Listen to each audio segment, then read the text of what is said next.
Frankincense, one of the gifts given by the three wise men to the newborn Christ. As rare and as precious as gold, its smoke was thought to have divine powers that directly connected man to his God. From its source in Oman, an epic trade route was forged across Arabia to the Holy Lands, where it was shipped throughout the ancient world. And along the way, entire civilizations emerged from the desert and prospered.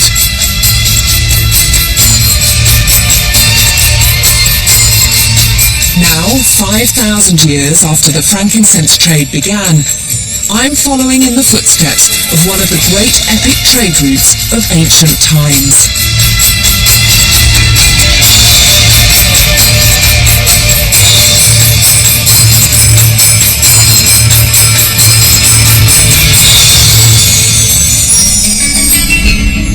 My 2,000-mile journey started in Oman with the Al-Mari tribe, the descendants of the original frankincense traders. Goodness knows what's going to happen! The ancient trail led me to Yemen, one of the most dangerous countries in the world and a stronghold of Al-Qaeda. I'm telling you, there is a risk. From remote desert villages, I journeyed to Riyadh, Saudi Arabia's glittering modern capital, where I got a glimpse into the lives of the super rich. With my life in the hands of Saudi's first astronaut, I followed the frankincense path from above. Safely back on the ground, the trail took me through the Muslim world's most sacred territory to the gateway of Mecca. Just magical! 700 miles north, I explored the spectacular ruins of a city built entirely on the profits of frankincense. And then I was shown new evidence of the ancient route in the Red Sea, an untouched wreck of a ship. From the coast of Saudi Arabia, I've crossed the Red Sea to reach Aswan in Egypt, to join an even more ancient trade route that followed the River Nile. I'm near Egypt's southern border. This is where the frankincense trail of the pharaohs begins, as does my journey to follow it. Incense was one of the most important commodities in ancient Egypt because the pharaohs used its smoke to communicate with their gods, and that made it as essential to life back then as water from the Nile. Vast quantities of frankincense were shipped from the south along the Nile by one people, the Nubians. Their civilization predated the pharaohs, and throughout most of their history, they controlled trade along the river. Today, they still carry profitable cargo, crowds of tourists. Although they no longer deliver frankincense, it still plays an important part in their lives. I've been invited to a Nubian village to see for myself. I'm going to a wedding. I can hear the party before I get there, and I can't wait. Nubians, I'm told, really know how to celebrate a wedding. I'm meeting the father of the bride with my wedding present, some of the frankincense I bought in Oman. Nubian tradition uses incense smoke to consecrate a marriage. Okay, so Mohammed, this is my present for your daughter. It's good? It's good for the bride? She will be pleased? Yeah. Okay. Oh, fantastic. Nubian weddings have been known to last for anything up to 40 days. Luckily for the groom, Mohammed, his wedding is a relatively short, low-key affair. This is the third and final day. In the time-honoured way, he has had to pay for everything, including transport, accommodation and food for all 200 guests. To be able to foot the bill, he's been saving for 7 years.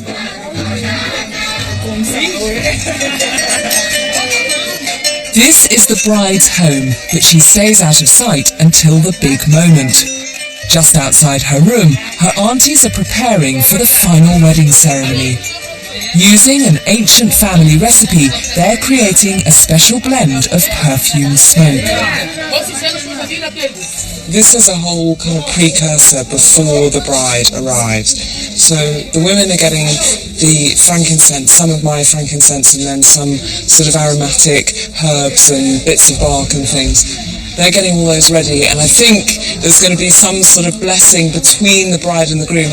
There seems to be a tremendous amount of ritual here, and although I had a kind of, I suppose, a very traditional English wedding in a church, it kind of pales into insignificance compared to this, which is like a tremendous sort of theatrical performance.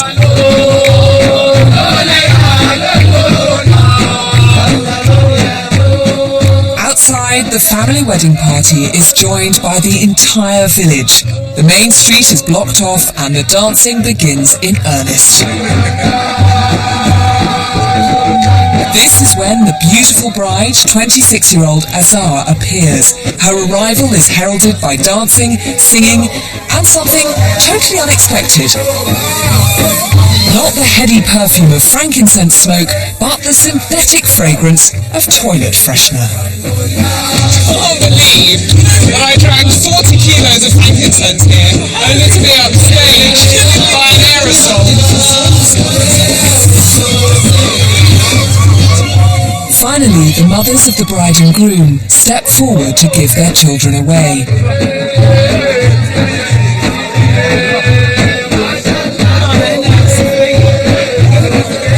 Like the exchanging of rings, their blessing with incense smoke confirms their bond as man and wife. Tomorrow, I'm returning to the trade route that made the ancestors of my fellow wedding guests very wealthy indeed.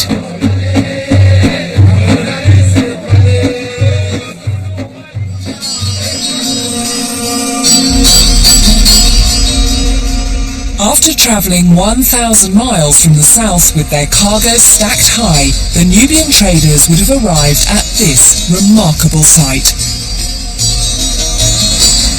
This was the gateway to Pharaonic Egypt, Philae Temple. I can't get off here. Can someone help me? Ugh, job done. Thank you. The original temple was built to worship the most important god of the afterlife, Osiris. It was Osiris who decided the passage of the dead into paradise and who also brought life to the world. But this temple didn't just serve a religious purpose. Because of its geographical location right at the southern point of ancient Egypt's territory and of course right on the river, this temple probably doubled as some kind of trading post. Everything that the pharaohs imported from the lands to the south of here would have travelled along this stretch of the Nile, from elephants to pygmies to wood for construction and of course huge quantities of incense. These inscriptions describe how important frankincense was to the rituals of the pharaohs.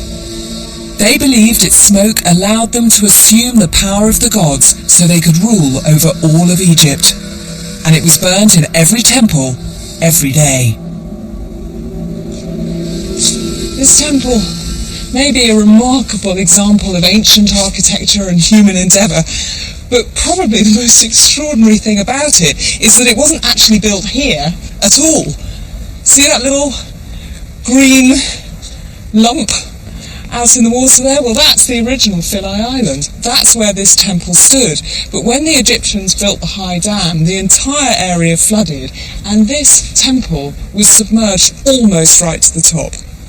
So basically the Italians got together with UNESCO, got a bit of cash and said, we'll move it to dry land. And what they had to do, you can see the posts that are sticking out there.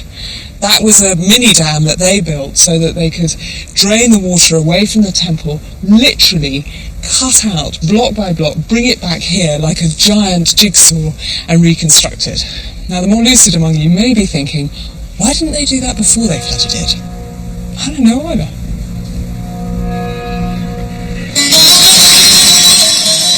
From Philae, I'm following the frankincense route that continued north along the Nile, supplying the hundreds of temples along its length. Thank you. Ooh, how chivalrous you are. Yes. Ooh, it's a slippery. Lovely. It's fine. Hello, my name is Kate.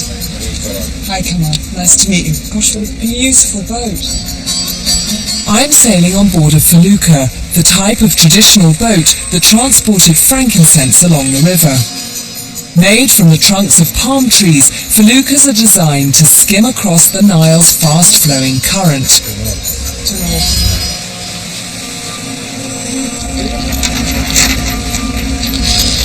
Oh, we've done it! Hooray! I can't believe how high it is. So beautiful.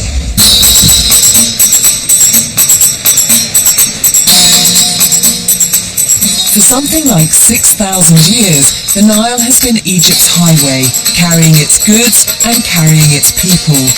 But it's not just a river, it's the nation's lifeblood.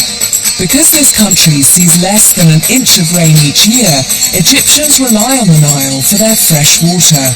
And amazingly, 95% of the population live within a mile of its banks.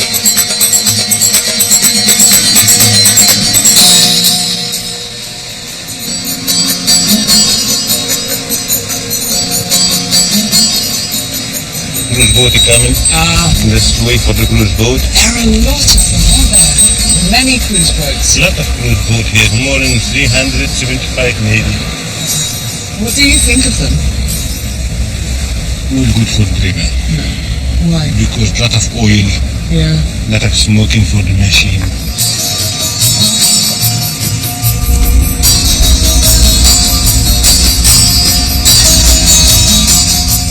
How old were you when you first were in charge of a boat like this? I kind of small boy, about 6 years. 6. Years. And was it your father's boat? It was my father. Yeah. My father teach me everything. Well, I have to say, at this time of day, I can't think of anywhere more beautiful to be than here. You will. Thank you.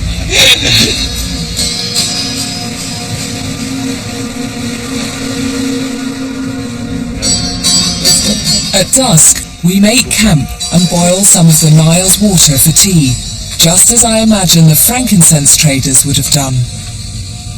Tomorrow, I'm going to the temple of a pharaoh whose demand for frankincense surpassed any of her predecessors.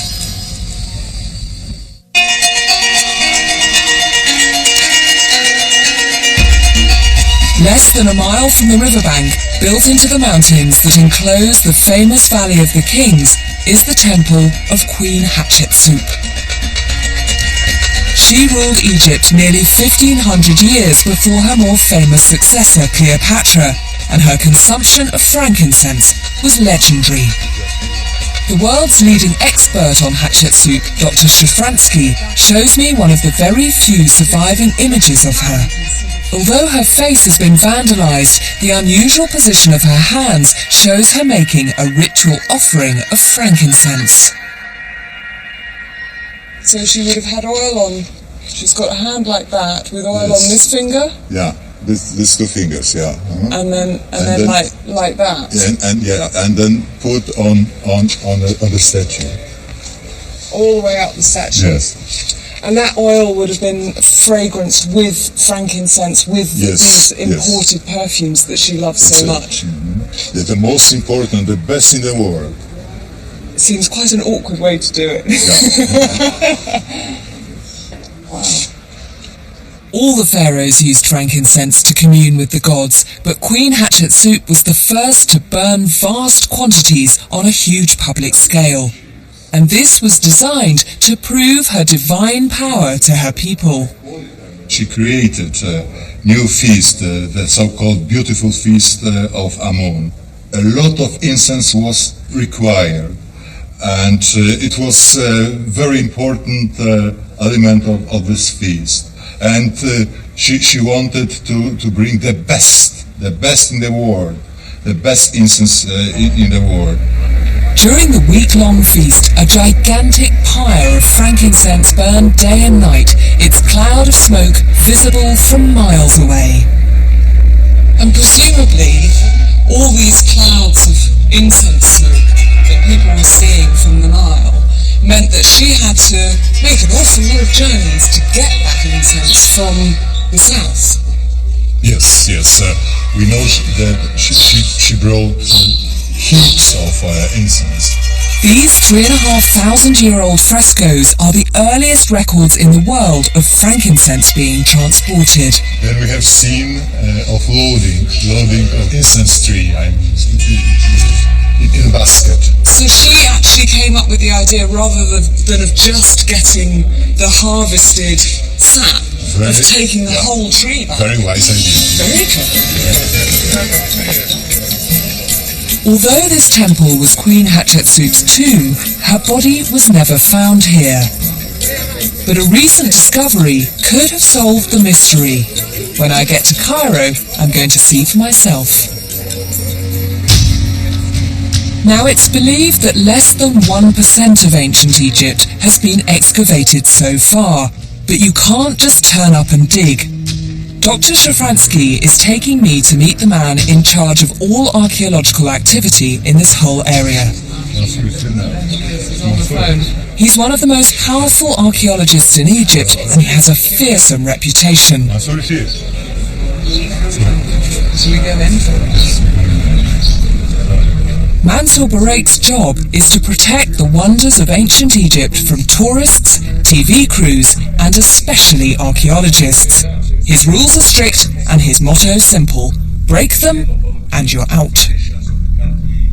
I'll tell you a story, one member from a mission began to interfere in the work, not in her work. What we did, we let him return back to her home, directly, in 24 hours. Really? Because she began to interfere in something not her business, And what did you do? Did you just go to her and say, pack your bags? I called that of the mission. I told him, please, this should leave now the country, because she began to write something which is not her business. Warning heeded, Mansour agrees to meet me later at one of ancient Egypt's greatest treasures, which just happens to be round the corner from his office. This is one of the most astonishing things about Egypt. You walk round a corner, and there's yet another walloping great temple.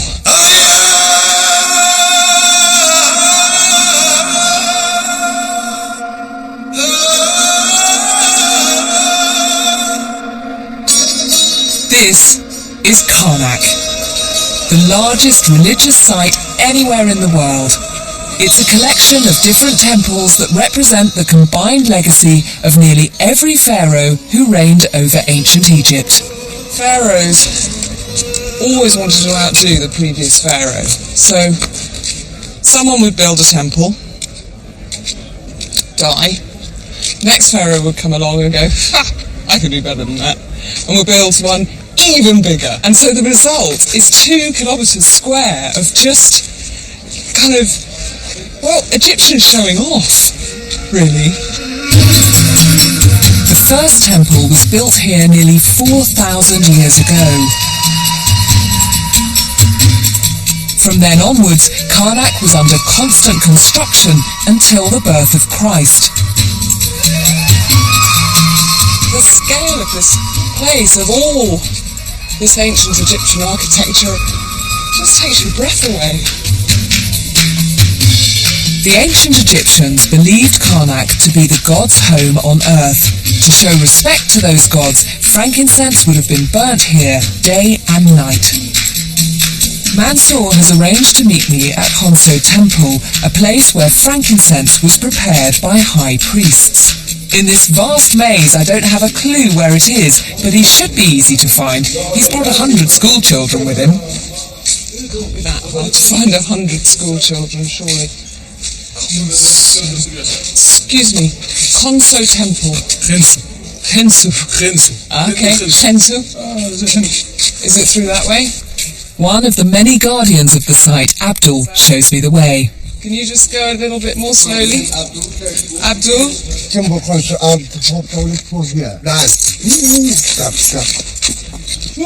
Yes. Was that an earthquake? Yeah. Earthquake. Yeah. Most of the buildings in this corner of Karnak have been destroyed by earthquakes, but Honso Temple remains. Aha.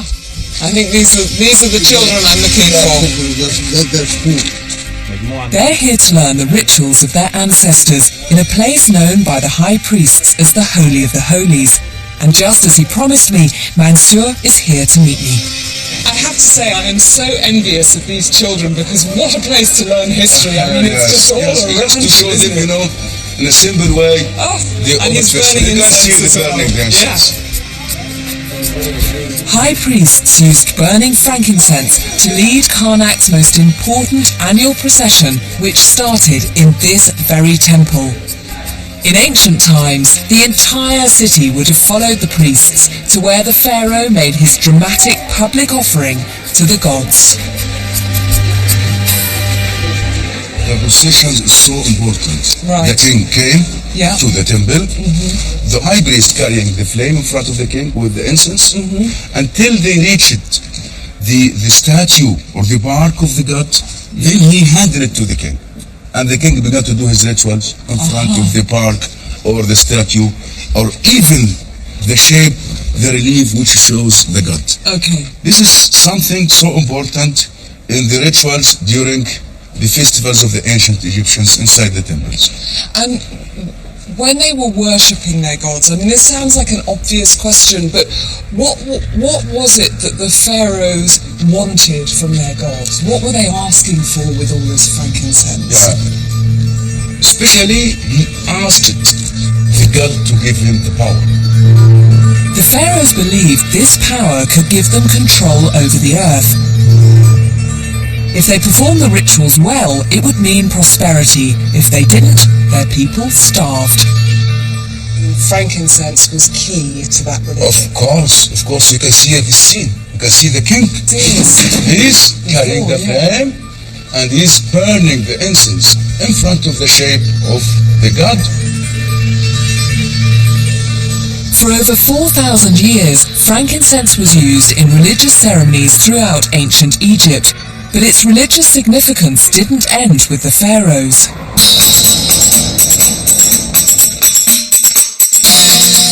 From Karnak, I'm heading 100 miles north to join a modern-day religious ceremony where frankincense is still being used. I'm sharing a bus with some Christian pilgrims who belong to the Coptic Church, one of the oldest branches of Christianity. Surprisingly, in a country I think of as almost exclusively Muslim, Coptic Christians make up around 10% of the population. This bus is taking me to Durunka, one of the holiest sites in Egypt if you happen to be a Coptic Christian. They believe that this is where Mary, Joseph and Jesus fled to escape the persecution of Herod. And every year up to 50,000 Coptics will make a pilgrimage here to take part in one of the biggest events of the Coptic year.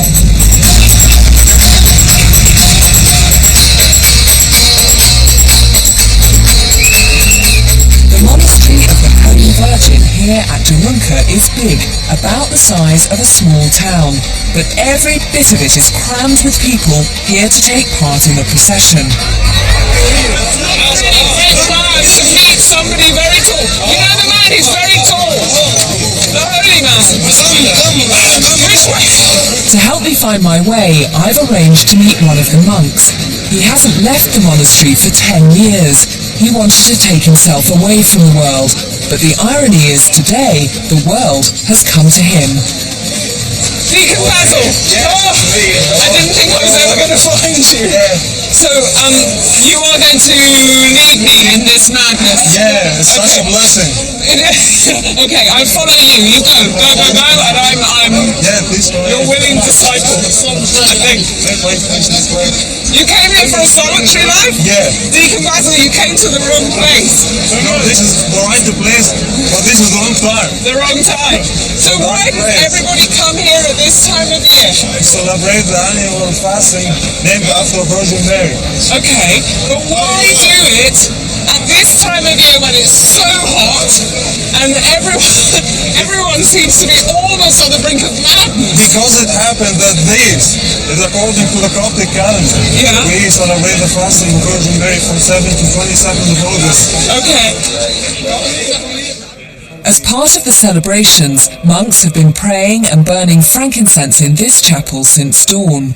Just like the pharaohs, they believe the holy smoke delivers their prayers to their god. But unlike the pharaohs, they don't have their own reliable supply. Typically this should be frankincense, but not usually we manage to find frankincense. So any kind of incense works. You know what I have? Don't say it's frankincense. It is. It's great.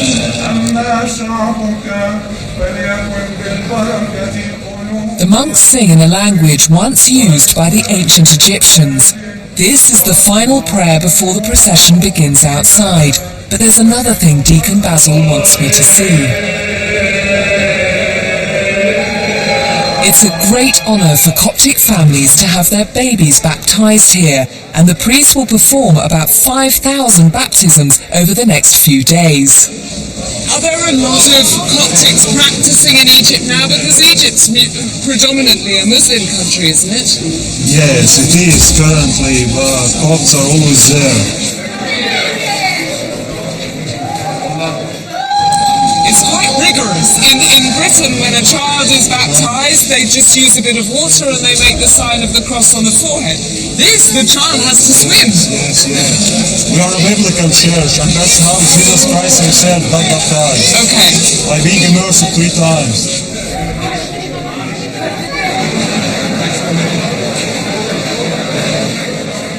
Deacon Basil leads me to the cave Copts believe was once a refuge for the Holy Family. It's one of their most sacred sites, and it's full of volunteers making last-minute preparations for the procession. These men in white robes are amongst the most devoted, and today they're going to be put to the test. Their job is to protect the monastery's bishop as he leads the procession through the crowd outside. Many have been waiting here for 2 days to claim their position. But others haven't gone to the same trouble. Wealthy families have purpose-built viewing rooms that are only used to watch the procession for this one day each year. Then the bishop arrives. 87 years old, he's too frail to walk and will complete the procession in a golf buggy.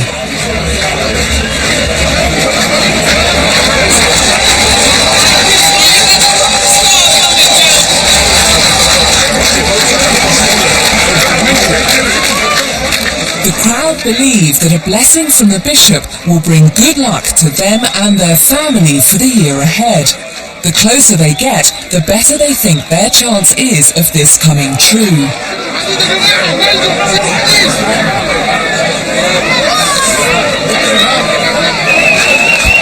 This procession has been attracting ever bigger crowds over the past decade, with attendance figures almost doubling year after year.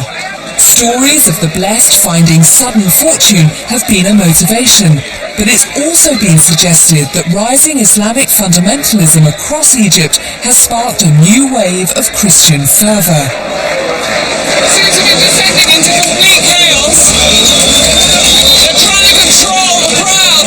There's a barrier here, but it looks like fighting's breaking out.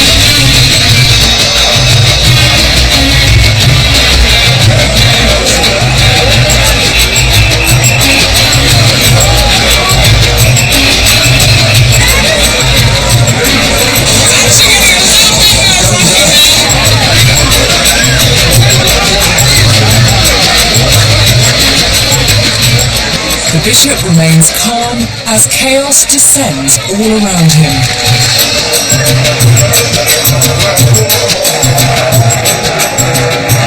After just 20 minutes, the procession comes to an end as the bishop returns to his solitary life inside the private rooms of the monastery. The procession is officially over and now it's just processing to get out of town. That was quite possibly the most insane experience I think I've ever had, but despite it being at times actually quite frightening, the number of people and the crush and this kind of fervour, everyone has been incredibly friendly, and what really comes out is this pride in the Coptic faith. People coming up to me and they're saying, look at all these Coptics together, look at them all, there's thousands and thousands of people here and they're all celebrating and they're really proud of that fact. And this sort of thing has been happening all the time, just these little spontaneous outbursts in the crowd. I think the party might go on a lot longer than I can handle.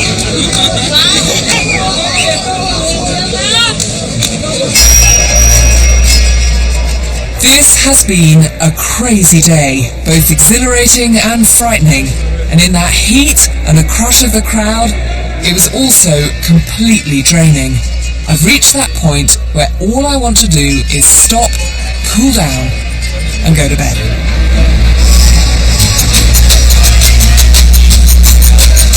But this is Egypt, and it feels as if this country never sleeps.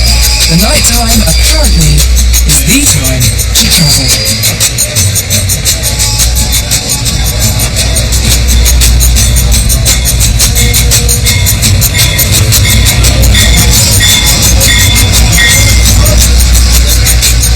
So I'm catching the 1 a.m. train, and the plan is that I wake up refreshed and ready to go in Egypt's capital city, Cairo, first thing in the morning.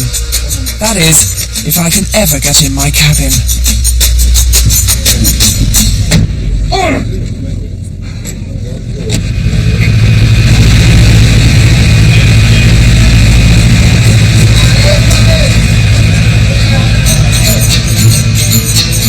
Like almost everything in this country, the train line sticks close to the Nile on my 300-mile journey to Cairo.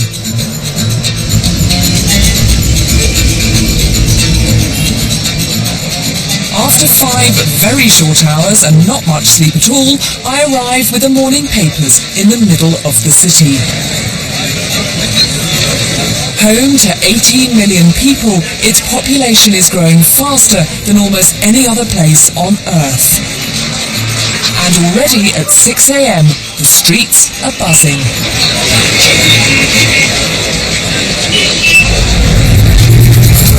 My first stop is the spice market, where frankincense has been traded since Cairo was first built.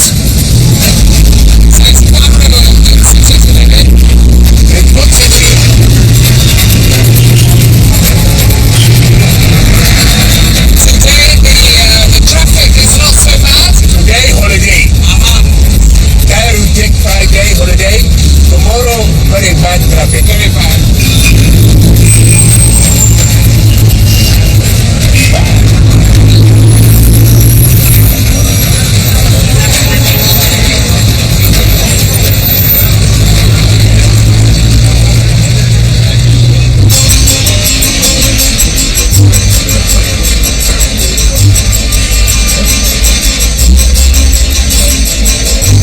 Cairo wasn't founded by the pharaohs, it was constructed instead by Muslim conquerors from Tunisia just over 1,000 years ago.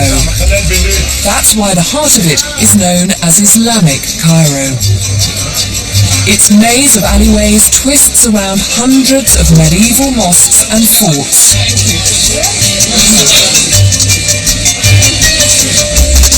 Can I swap a make the pot for some frankincense? Perfect. Okay, thank you. How are you? Good. The air is filled with the smells of 100 different spices and aromatics. It's a nose-tickling experience.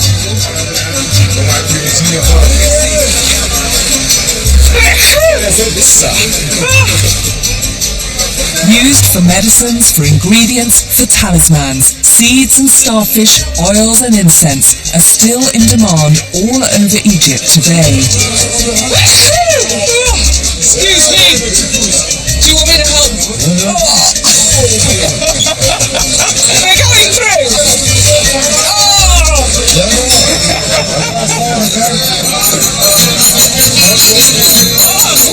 The old city's alleyways lead me to Cairo's famous Museum of Egyptian Antiquities.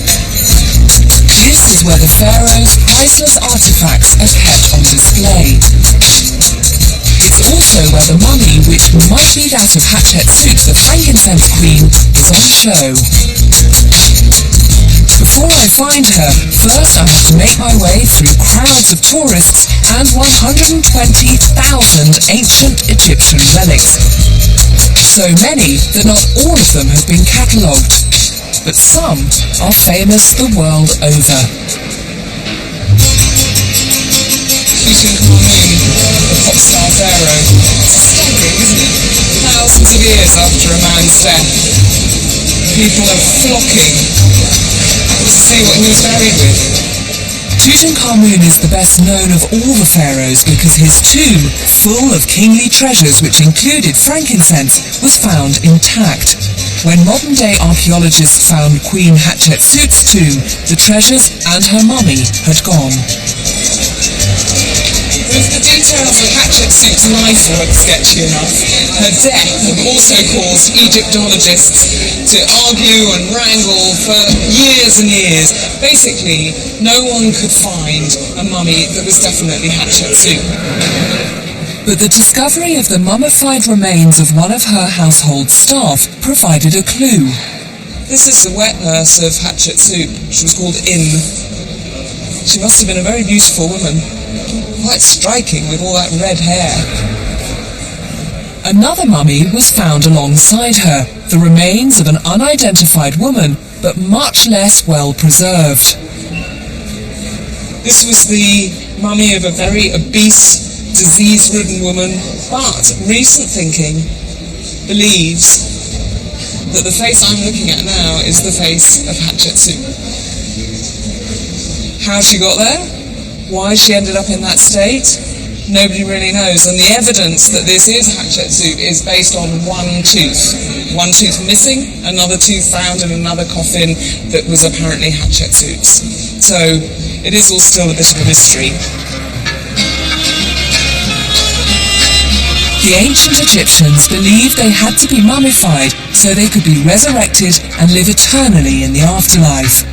But mummification was only one part of the process they had to undertake to reach the world of the gods. On the edge of Cairo are the most famous monuments in Egypt, built on the orders of pharaohs to help them travel from this life to the next.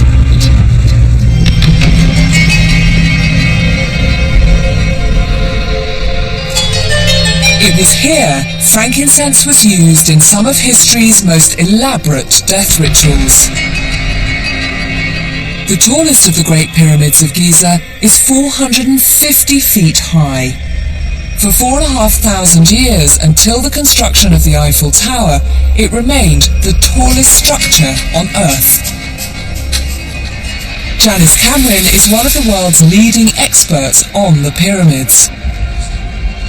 I remember the first time I saw the Mona Lisa for real, and it was like seeing a celebrity, it was something I've seen this all my life, and this is the same. It's just, you can't quite believe that this is it, that this is actually real. It is so big. It's so big. I remember the first time I came here driving up, and it just got bigger the closer you got. It's just enormous. What went through the guy's mind? Who thought of this? I mean, well, you gotta get to the sky. Madness, isn't it? Get as close as you can. That was it, was it? Well, trying to get to the sky. That's part of it, sure. It's astonishing. Although it took 100,000 people 20 years to build, it's the tomb of only one man, the pharaoh Khufu. Why did Khufu build it? Well, after his death, he became a god, and this was his resurrection machine. That's the Egyptological buzzword. What do you mean? So the idea was that he would put himself in this to be resurrected and, shot out of the top suddenly as a god, or? One thing that's interesting about ancient Egyptian religion is that this pyramid, this huge mountain of stone, represents kind of a stairway to the sky. And this is about as big a stairway as anyone could imagine. The ancient Egyptians believed that they entered the afterlife through a specific part of the sky above. But Khufu's journey started deep inside the heart of the pyramid in his burial chamber. The burial chamber is situated close to the center of the pyramid, 250 feet below its apex. I think what I haven't appreciated, and it's really stupid now, but I thought the pyramid was a sort of a pyramid-sized shaped shell, and it would be completely hollow inside, but it's solid rock all the way through. It is. I mean, the bottom part is actually bedrock. They left a big chunk of bedrock sticking up from the plateau, and they built quarried stone around it.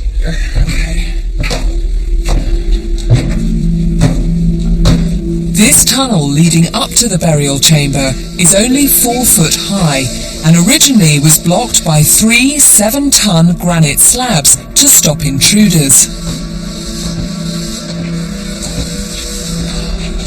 That whole thing about women gently glowing, it's not true, is it? I'm not going to look very ladylike, I know when I get up here. Oh my goodness, completely unexpected. It's called the Grand Gallery, and it's a remarkable feat of engineering. It's unique. The technique is called corbelling. See how the stones overlap and overlap until the top?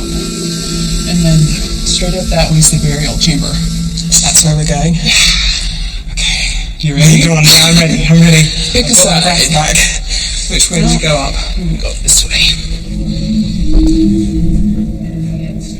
For anyone taking part in Khufu's funeral, this journey must have been awe-inspiring and terrifying in equal measure.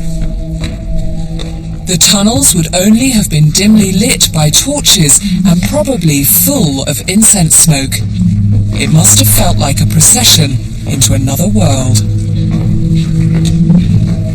Finally, a much smaller tunnel that leads to the pharaoh's resting place.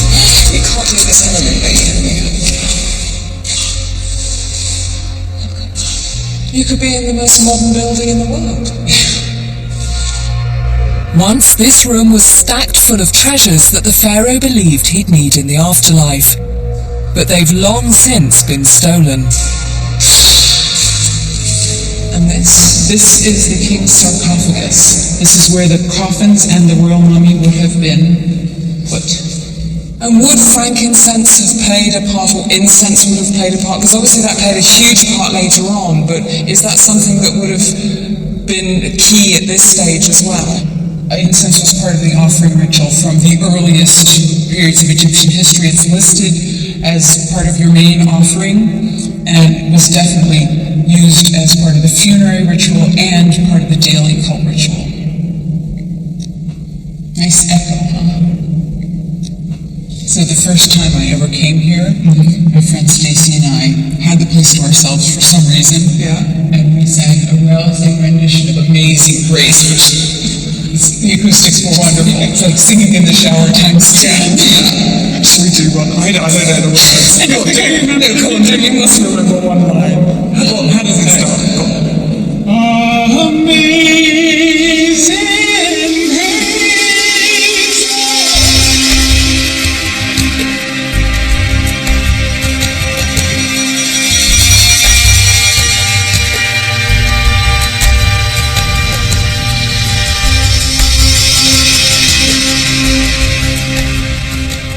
After the claustrophobia of the pyramid, I've come to Cairo's only green public space, Al Azhar Park, to say goodbye to the city.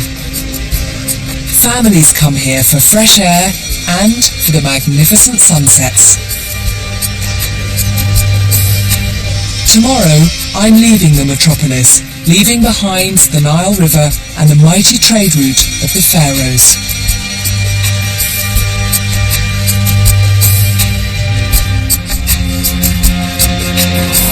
Now I'm turning east towards the Frankincense Trail of Arabia.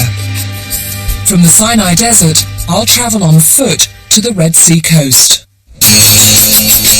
A local Bedouin known as Farid the Fox has agreed to be my guide across the desert sands to the sea. Frankincense again. It's a 30-mile journey that takes around 2 days. And of course, we're going to travel by camel. Head right down. The Bedouin can't live without camel. He's his life, you know. So even though you have the 4x4 now, the camel can't be beaten? No, but we use the camel, of course. 4x4 can go in some places, but the camel can go anywhere. I'm getting rather used to this now. Riding a camel is sort of like riding a bike. You never forget. But I'll need to look after mine. Camels today are regarded as luxury items. They can cost up to £1,000 each, so they're a big investment, especially in a region with little paid work.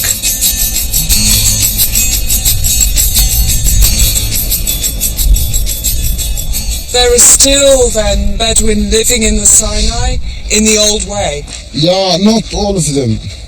But some? Some of them live in old way. For the old way, more easy life. Not like the life in the village. Now, if you live in the town, you need to pay money for everything. To spend in 1 day, and dessert you can spend in 20 days. Yeah, no market is very easy, you know. I think maybe there will be a lot of people who would like to live the Bedouin life, would like to get back to that simple life. Farag has brought me to meet a traditional Bedouin healer who's famous across all of Egypt. He's famous because he cures people who are ill using only herbs that he collects from the desert. Dr. Ahmed, Salam alaikum. I'm sorry, you are with a patient. Shall I go? اهلا وسهلا. ده مريض يعني كان عيان شويه هو تعبان شويه. It's okay. اوكي تفضل. السلام عليكم. اهلا وسهلا. Nice to meet you. Please carry on. ايوه بعدين اللي حصل ايه؟ A self-proclaimed doctor, he has no formal medical qualifications. Instead, Dr. Ahmed uses the knowledge of generations of healers before him to diagnose and treat everything from cataracts to broken bones. This patient has been suffering from severe stomach pain. Dr. Ahmed begins by listening to his blood flow.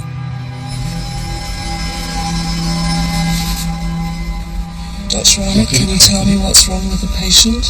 بالعربي دي قرحه التهابات. في ألم التهابات في البطن. I join Dr. Ahmed as he goes to collect the patient's medicine. The desert that surrounds his clinic is his pharmacy. There are 527 varieties of herbs that grow here, and he knows the healing properties of all of them. This is the plant he needs to cure his patient, a type of desert rosemary. Oh, yeah. Can I add? Or will I? Oh, it tastes completely different from it smells. Tastes sort of woody. It's quite nice. Pharmaceutical companies have used herbs from the Sinai as the basis for commercial drugs since the 1950s. Dr. Ahmed treats all his patients directly from the source. Wow, what a smell! Look at all this stuff. All these are different herbs for different treatment? After Dr. Ahmed has crushed the plant's leaves, he mixes them with other herbs. With a final 21st century touch, his patient receives his 100% natural medicine.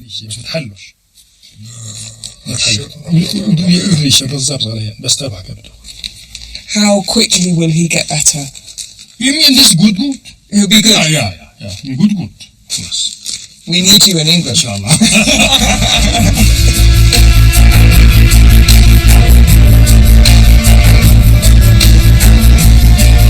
I rejoin Farag and we continue our journey east.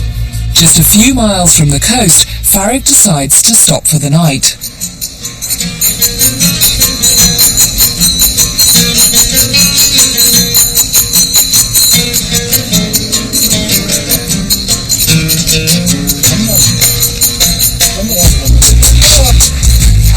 And of course, there's a tent to be put up. Not just any tent, but the traditional home of the Bedouin. Spun from goat hair, it's a design that's been perfected over thousands of years. Any minute now, someone's going to ask for the instruction book. Here, this one. Here.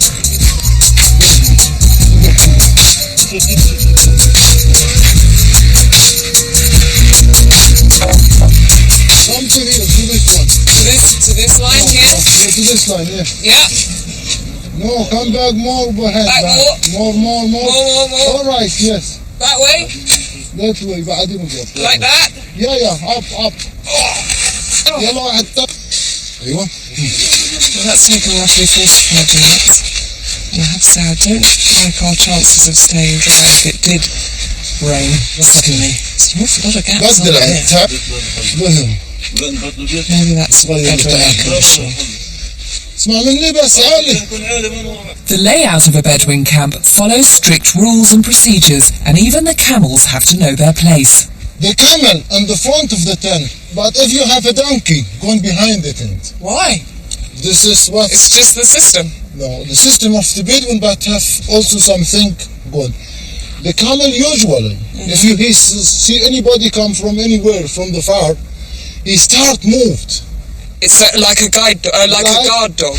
Exactly. Ah. But the donkey, if you see anybody, yeah, it doesn't matter. Doesn't do anything. You just make your hand like this. We put him in the bed. You know.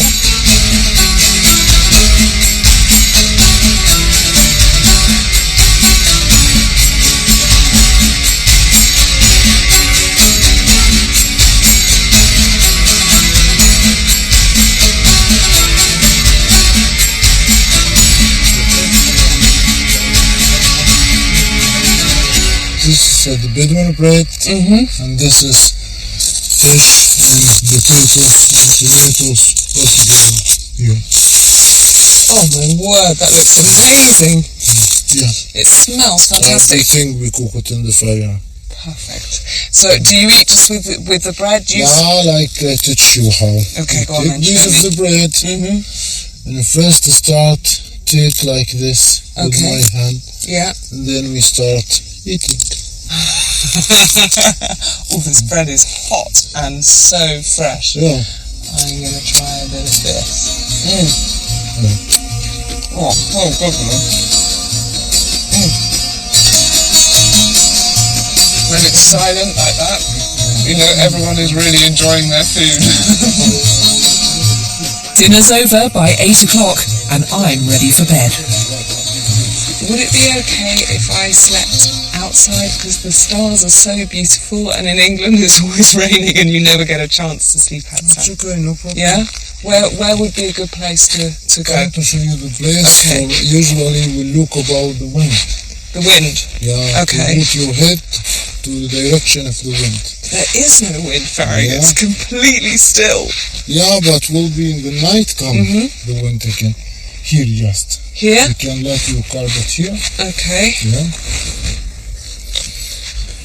So not quite in the tent, but just outside it. Yeah, of course, outside. So I'm just at the edge of the tent, and it is quite bumpy. But frankly, I'm so exhausted. I think I will just sleep incredibly well. Although, in talking about breezes, I don't know where that's coming from, because it's absolutely still, and it must still be about 35 degrees. And my view of the stars is interrupted. Call the manager, I'm going to complain.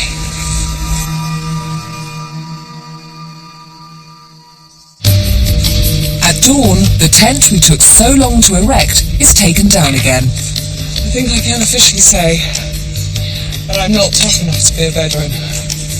Everyone went to sleep, and I lay down on the bit of carpet that Farry gave me. I was looking at the stars and just thinking, I'm never, ever going to sleep.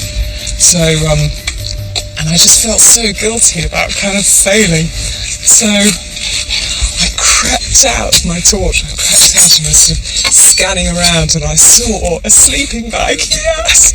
So I kind of snuck it back in and unrolled it. So I had about that thick mattress, put a carpet over the top so no one would know, and then finally kind of passed out for about, I don't know, an hour.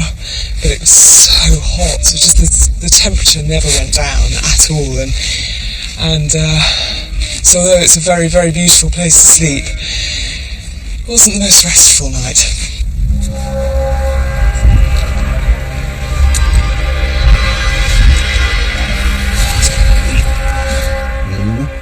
After the Bedouin breakfast of tea and tobacco, we head to the Red Sea. Farag has been measuring our journey according to the time he takes to smoke cigarettes. He's nearly through a whole pack. How many cigarettes do we manage? Half cigarettes. Half a cigarette. Okay, so we're quite close. Half an hour. Half an hour. This tough landscape has made the Bedouin who they are. Every tree and rock has a meaning or a purpose and is inhabited by spirits. There are good and bad spirits. The bad spirits are known as jinn. Someone who is particularly unlucky or suffers from inexplicable ill health is believed to be possessed by jinns. This region is home to a man who has inherited the power to exorcise evil spirits. Assalamu alaikum. Sheikh Fouda is able to detect whether someone has been possessed by jinns, and as soon as we're introduced, I begin to feel a little anxious. When the Sheikh meets someone like me for the first time, does he sort of try and assess, look at me and think, oh, she has a bad spirit, or... Yeah, he knows from the eyes of the person, from the face also. I'm quite nervous now. The Bedouin of the Sinai believe that possession by jinns is a frightening reality. Just last month, the Sheikh exorcised a man who had inexplicably murdered his family. The evil spirits only become visible in specially prepared smoke. He wants to find out if it's possible that a jinn might have possessed me while I slept.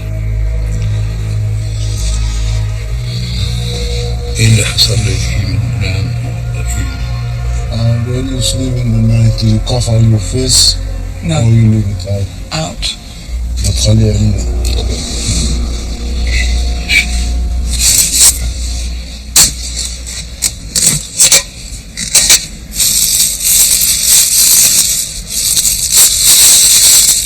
When you're a kid, your mind says the mother accepts you from strange men.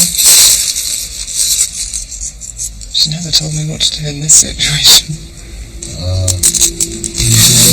Yeah.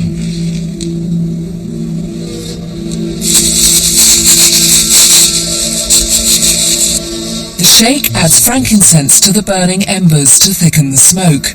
I'm both skeptical and a little afraid. You stand up and do the blanket to your Like a cloak or on my head? Yeah, on the head. On my head.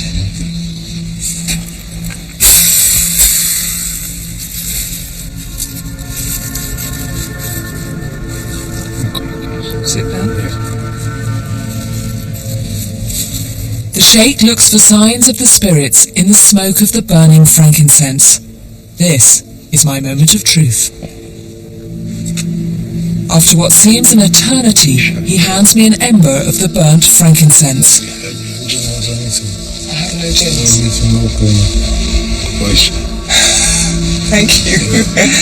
The colour is pure and pale, a sign I'm free from evil spirits.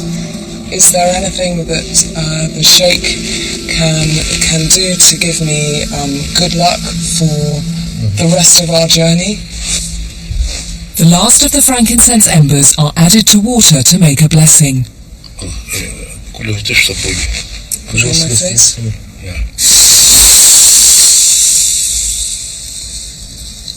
After this, a snow jinn come to you. Okay, Yeah. so I will be safe tonight Yeah. and for the rest of my journey. This is exactly. Okay. Okay. Shukran. From Sheikh Fouda's cave, it's only a 2-hour walk to the Red Sea coast.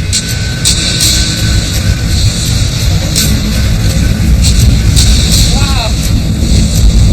end of Egypt. Alright, just calm down. And to the sea.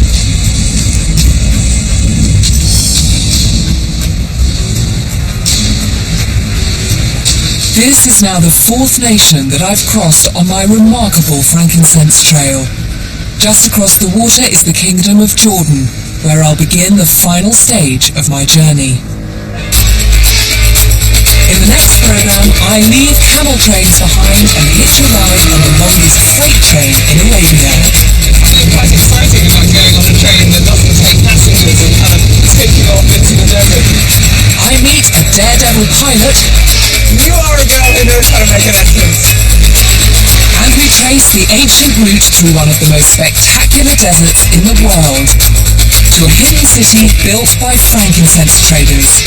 Then I cross no man's land into Israel, to a different way of life and a different world. What I can do is I can call a rabbi over and explain it to you exactly.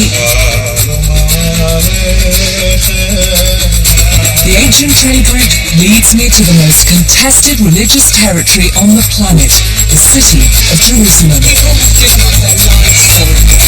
And then I make my final border crossing to the last stop on my frankincense trail, the village of Bethlehem. And I arrive on the one day of the year when it's the centre of the world's attention, Christmas Eve. The patriarch is coming, and so is every security man in Palestine.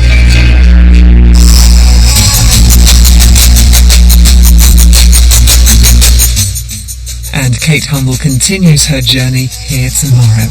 Tonight, saving the giant panda, the most ambitious conservation project ever mounted. That's next on BBC HD in a Natural World special.